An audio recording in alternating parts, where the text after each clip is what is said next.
Hello, faith leaders, and welcome to Breaktime. Today's proverb is 31, verses 6 and 7. Let beer be for those who are perishing, wine for those who are in anguish. Let them drink and forget their poverty and remember their misery no more. Now, this is actually in the Bible. Isn't that amazing? When I looked at it for the first time, I said, let beer be for those who are perishing. Really? We are going as God's words, we're going to cheer people on to drink beer, and we're going to cheer them on to drink wine so that they'll forget and remember their misery no more. Well, we have to remember the passage before it. We have to remember the context. This is a mother talking to her son, and it happens to be Queen Mother talking to her king son. Now, do you suppose for 1 minute this is her idea of dealing with poor? No. If you look at the passage before, she's talking to her king not to drink the wine, because sometimes when we drink too much, we can forget our responsibilities, because she didn't want him to forget the oppressed.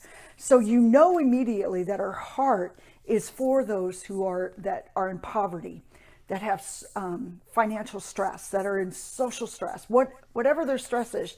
This mother is screaming for her son gently to take care of those who have great needs. And here's an interesting fact too. She's not saying, it's sarcasm in a way, that this is the effects that alcohol will have.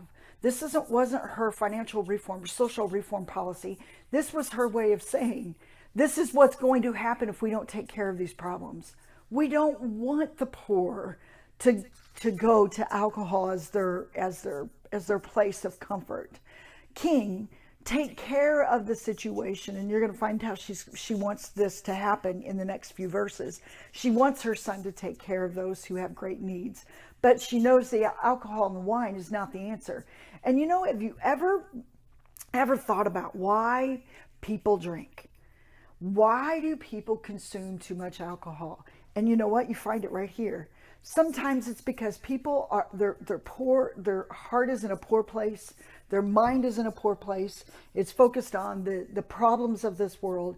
And one way it seems to squelch those problems is to drink. Because what happens when we drink too much? We forget. We forget just enough. And we consider it joy. But you know what? What happens? The problem is still there tomorrow, and the next day, and the next day, and the next day. So this was complete sarcasm. This is not the answer. And you know, when we are distressed, it is not a time to start drinking. It's a time to go to the place where we can get the answers of life that we truly need. And we all know where those places are at, but oftentimes we escape. We all have those places where we try to escape. For some, it's alcohol. It's the abuse of alcohol.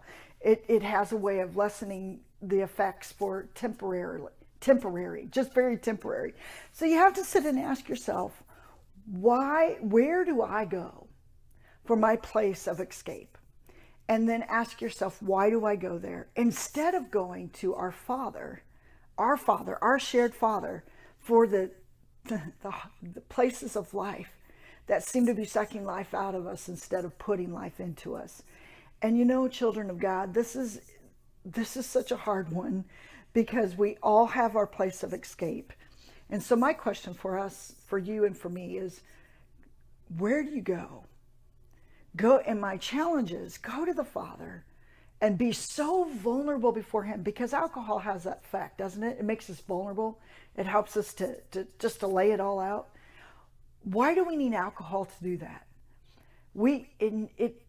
Go to your Father in those places of your heart that's screaming out, I need more. I need help. And let him bring the comfort that will be an everlasting comfort to you. You, my friend, have a blessed day.